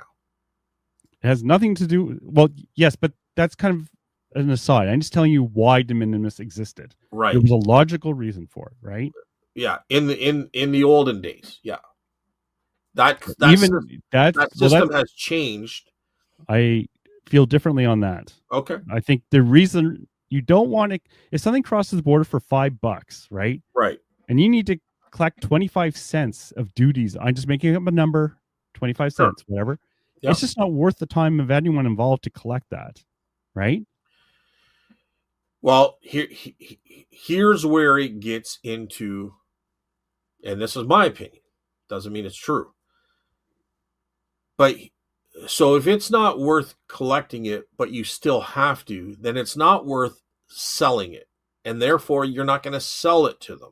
It's no different than me saying, listen, it's not worth me selling anything under $30 on eBay. Therefore, I don't list anything under $30 on eBay, right? So you've lost me in the connection that you just made. Well, the connection is that if it's not worth it, people aren't going to do it. Therefore, those type of things aren't going to be imported. Therefore, there'll be people making them there. And then it'll create, you're still going to have the same stuff available, but it's going to be created on their soil. It's the same idea as the tariffs, right? Like that's we have very different opinions when it comes to that. I'm trying to take out any like personal views. I'm just trying to say what I think is going to happen. If it's not worth collecting it or selling it, because now I have to deal with that hassle of selling it, then I'm not going to do it. If those people don't have it, but they want that kind of stuff, then they're going to find a way to do it, which means somebody's going to make it in their little mom and pop shop or their little, instead of doing cabinets, they're going to do whatever these smaller items are. You know what I mean? Like, I don't agree with that. If it's not worth me putting anything under $30, right, and selling it to another country, then that makes an option for, but there's still people that want this kind of stuff. Well, then what do? You go to a flea market or you do an antique booth and you sell that kind of stuff there. So there's still an appetite. It just, instead of going over there, we sell it here.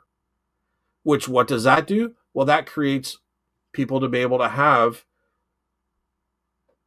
flea markets, or they can have antique booths, or, it just creates a different way of that product. And I'm simplifying it to what I know, but I'm sure it expands to anything. Yeah, and I very much have a different feeling on that. And that I don't feel that's how modern trade works. But I think it's more than just trade. It's supply and demand. Sure, supply and demand. Then I don't right. So if there's a demand for something and it's not cost effective to import it, then someone's going to make it, and they're going to, like, cards. It could be birthday cards. It can be anything. Belt buckles, belts. Someone's going to make it. Yeah. To make it feasible there. I don't think so, but that's fine. Like, let's not, like, having this discussion is difficult because I don't think I have the ability to convey economics in a way that is relatable to the audience or to me, right? It's complicated, and that's why, like, I like discussing things. I don't discuss it here because it's just too multifaceted, and I don't even understand a lot of it myself, even though I'm into it. So, I think, and you, I mean, you could probably see this yourself just by going through a thrift store. Like, it always surprises me, and I please don't think I'm getting political, because I'm completely not. But people talk about wastefulness, and I might have certain views of how things are done, but I think everybody agrees that there's a lot of waste being done. But what I'm saying is, I was going to kind of say 2 points. So first of all, I don't want to go too far off here. What I'm saying is that there's a big difference between wants and needs, right? And if a lot of people are wanting stuff, but it costs too much to get it, isn't that the same reason imposing taxes on cigarettes and gas? Right? That's the government here in Canada. That's what they say. We need to tax this gas so less people use it. One guy stood up in Parliament and he said, why would you want to go on these family trips and waste all this gas and money and stuff when you have to sit in a car for 12 hours?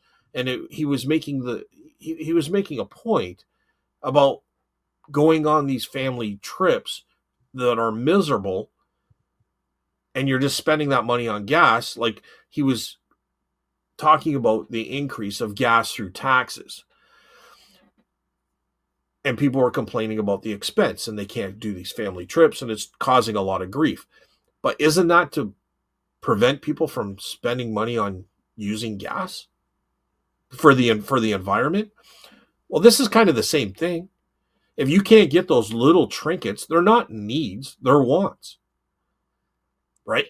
So on a grander scale of an environmental thing, that could be a positive. Because people can't buy We're those. so far into the weeds. I don't even know. Again, No, I'm saying that these are wants. They're not needs. So all those little things that are, $20 and less, like those, you don't need them. You want them. Right? So to employ and make them more expensive for people to have in that country, environmentally could be a good thing. right. Right? Because those are wants. So maybe that's a route to look at it. If they can't make it themselves within their own country, which you said people don't want to do. Yeah. Like, who needs a plastic keychain with their name on it, or with an image of a spider on it, or whatever?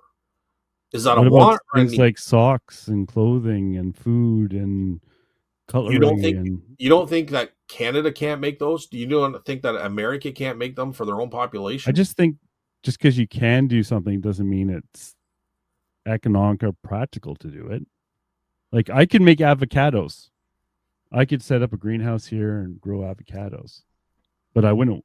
I have the ability to do it, but that doesn't mean I should do it. Why not? Because the cost per avocado would be extremely high. Well, would it be? Like, I don't think that's the case at all. If you ever go to a farmer's market, you can get vegetables, all that you need, all that you could I ask think for. if we made our own avocados in Canada, they would be expensive. But that, like, But it's just an that's opinion, because right? Like, you want an avocado. That doesn't mean you need an avocado. If you need apples, if you need fruit, there's my cousin's got a whole strawberry farm. If you want a simple life, you could totally do that. You could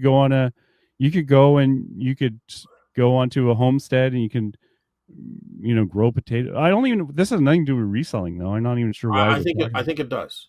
Okay. I think it totally does. I think wants and needs is a total thing on reselling. 100%. Okay. Right? Because I think if you have wants and needs, it's not like people in America will not be able to get things they need, but they can import them. There might be a cost to it, but if they need it, they can get it, or they can make it themselves, possibly even cheaper. Definitely cheaper if you got all these tariffs and stuff on it. They can make it cheaper themselves. That's why all the companies are moving there. And I don't like that either, dude, because that affects me huge. Don't get me wrong. I think think it sucks. I don't want to get into it. I just disagree with you completely on all this, to be honest. Like, because what do you disagree about? That you should be making everything just because you can. That's not what I said. Oh. That's not. That's why I don't want to get into. It's complicated, man. And that's not what I said at all. You to deal with it, to be honest. No, but that's not what I was saying at all. I want to sell my Funko Pops, man. No, I'm saying if you want something, you can still get it from another country. People are buying from me right now. Yeah. Right? They're buying it on international shipping. Right? Yeah. But that's because they have money. That's because they want it.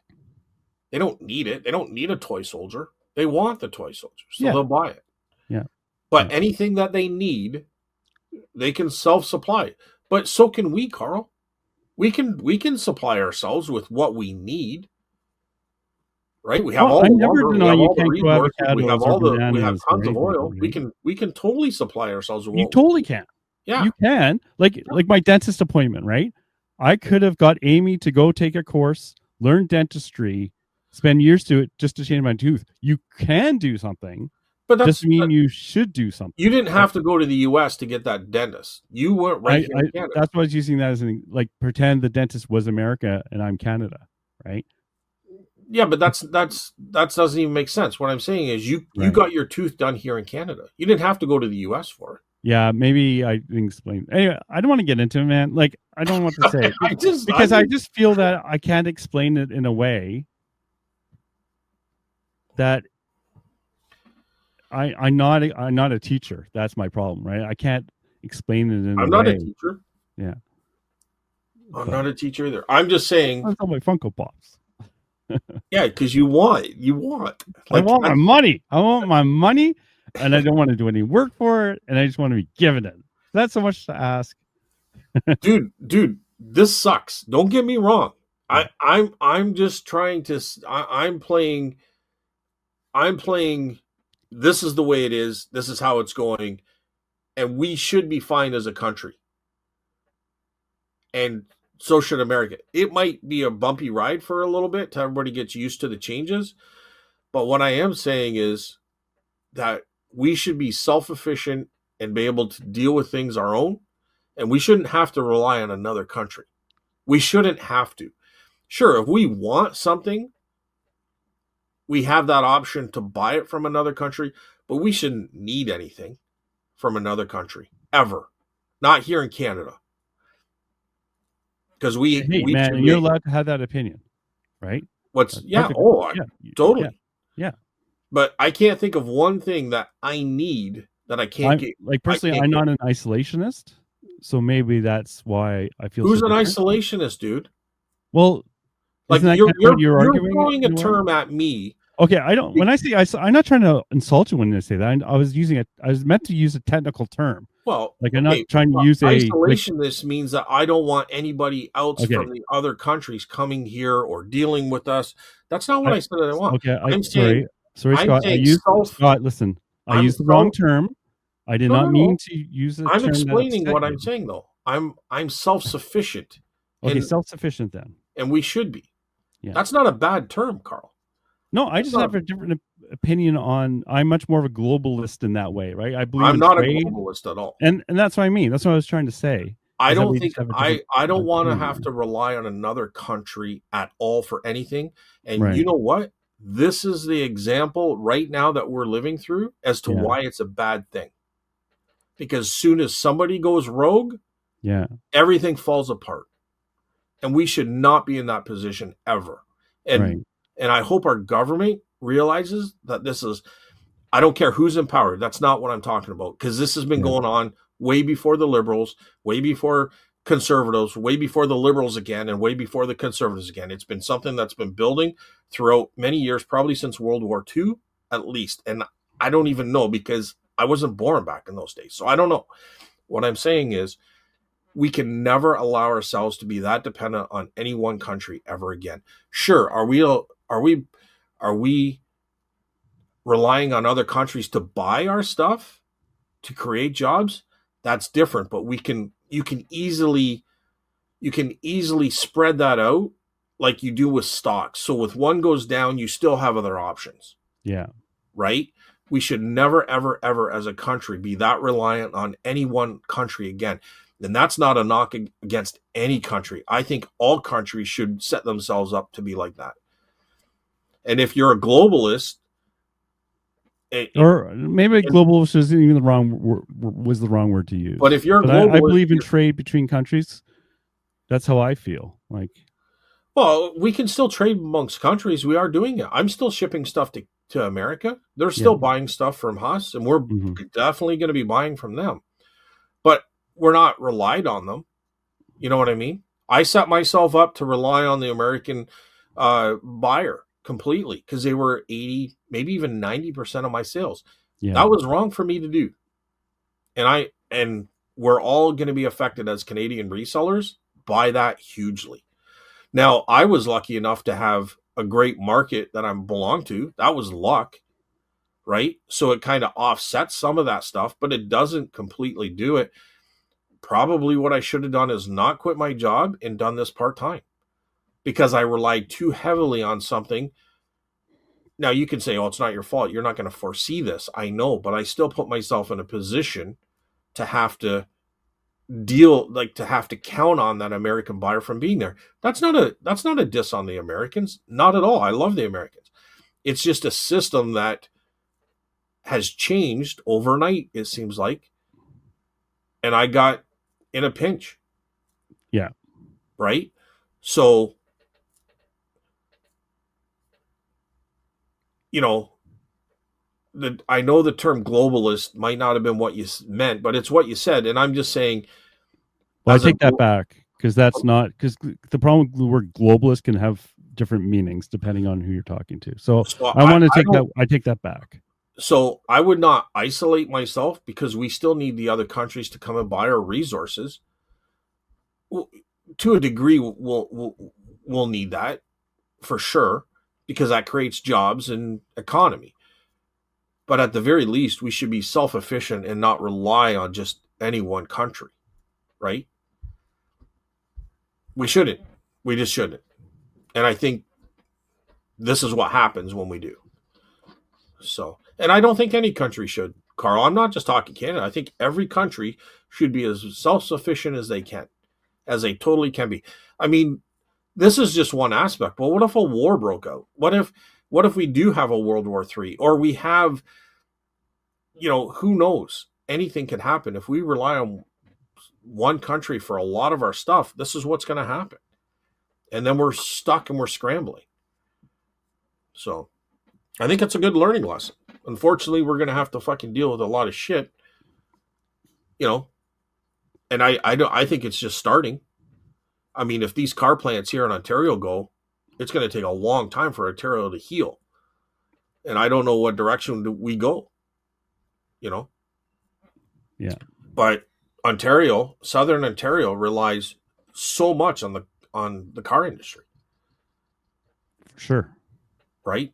Like the 3,000 people at one plant in Brampton as it moves out, announced yesterday, from what I understand, or 2 days ago. But what if you lose Ford, Chevy, and Toyota? There's probably 30,000 jobs. Could be more. Right? And that's just the jobs. There's a lot of businesses that rely on those people because that's a good paying industry. And then what about the parts plants? If you just look at the car manufacturers, but you got parts plants all over the place too. It's a huge hit. Huge hit. Yeah. And I don't know if you'd ever fully recover or how you would recover from that. And it's not one of those things that we can say, oh, it's never going to happen. You're just being paranoid. It's happening. It's happening as we speak. That's the scary part. How far it goes, we don't know, but it's happening. Yep. Ing. that ing just carries on, dude. It's an echo. But anyways, how's your day gonna be, Carl? Jesus. This is why I don't want to get into it. Well, no, but you're in a good position. I mean, you've retired, so you don't have to worry about that aspect, right? I got another 10 years before I can look at before that happens to me. So I got to make sure that I'm willing to pivot and able to pivot to something, right? So, well, Belgium will help us out, man. the little old lady buying my B&G from Belgium, right? I think I'm very ignorant actually when it comes to Belgium. All I know is like between France and Germany or something, and they speak French and German. Well, actually, Delhi is a very big Belgium community. It's a community. Are you joking? Like, that's true. That's funny. Belgium, German, yeah, Hungarian, Portuguese. Portuguese kind of. I find they're more Simcoe-ish, but they're all farming communities from way back in the 40s and 50s. Right? A lot of tobacco farmers, a lot of farmers. There are a lot of Belgian farmers around here. They had a huge Belgium hall. Like it was everybody's weddings and everything happened at the Belgium Hall or the German Hall. Um, I know they have chocolates. we used to go play pool because it was right Yeah. across the road from the high school. So we would go play pool there at lunchtime or not even go back after lunch. But yeah, anyway, it's um So, what yeah, are your so plans for the week? What are your plans for the week? for the week, Yeah, send it out. well, I have the biggest weekend of the year, the Pumpkin Fest. So Yeah, that's this weekend. So really I'm going to be filling up the booth. I might even go in the mornings just to kind of keep things stocked. yeah, We have so many people go through there that's never been through the store before, so it gets kind of messy. There's a lot of hands touching things. So I go there and straighten up. So I'll probably be there, you know, every day this week, Friday, Saturday, Sunday. oh wow, okay, Um, just the festival alone is fun. The parade blocks a lot of the street off, so you have to get there early and plan on leaving around 1. But yeah, there's good brewery. Maybe I'll have a beer, yeah. that kind of stuff.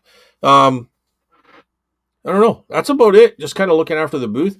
I think next week I'll start listing on eBay very strongly again. Mm-hmm. Um, I'll probably start looking to go to work full time. Like, I don't know. I'm not in a rush to do that, but I kind of am. I don't know. The feeling is my gut tells me hurry the heck up and do this and just get in there. But my mind is saying like I got a lot to do around here and I'm not like completely in a big rush to do it, but Yeah. it needs probably to be done. So maybe I'll do that next week. Okay. Um, and go from there. Um, that's about it, dude, honestly. Like probably try to keep these toy soldiers listed. What about you? Same thing. Prep for the booth. Not going to source anything because I have enough stuff, unless I see a good deal. I saw some max bid auctions, but I'm not going to go unless I'm getting a big lot of stuff right now, like and a good buy. So I'm not going to go there for this or that. I haven't been to the market. Feels like a long time since I've been to the market, so I'm looking forward to that. But and like you, I'm going to start listing on eBay and fix my country of origin because maybe that's why I have not been invited. I don't know. So Yeah, country of origin and material are the two main all things that material. I made sure that those are filled out. Um, and again, like I said earlier, that's because a lot of my stuff has ended and it's in limbo, but I haven't dealt with that yet. So, Mm-hmm. Yep, that's it. but I have 10 items that sold by 2 different buyers, so I'll have to package those up and go from there. Sweet. Excuse me, but all right. So did we change the world to make it a better place? I don't know. What's No, I that didn't. song? I like I like to what's that song? I like to make the world I don't know what Oh, I know what you're saying, but it was used in a Coke commercial. I like to teach the world to sing. There we go. Remember that song? I don't. Yeah, I do remember that. But all I'm thinking now is Belgian chocolates and waffles. So we'll end it there. All righty. All right. So hey, I'd like to hear other people's opinion on this conversation today because we'll have like Mm, probably 20. We'll have more comments next week than we have ever had. I guarantee it. ugh. I guarantee it. But all right. Um, well, have a good week, Carl. Yeah, you too, Scott. Hopefully, you pick lots and sell lots. And are you going to go I, picking though? well, I no because I got enough crap. But like, if a deal comes up, I'll get it. Right? Yeah, Like, I'm gonna go to Value Village today just for the hell of it to get out of the house as much as anything. But you know, you never know. You never know what's there. I've had good success. Yeah, It's like people bash the stores, but once in a while you get a good hit, and it doesn't take that much time, right? yeah. And And it's it's easy. it's like you said. You get out, right? I You get get to out go and do out, something. and it's easy, and there's no pressure. At least when I go, there's not much pressure. So Like if you were to go and do anything, you're spending money.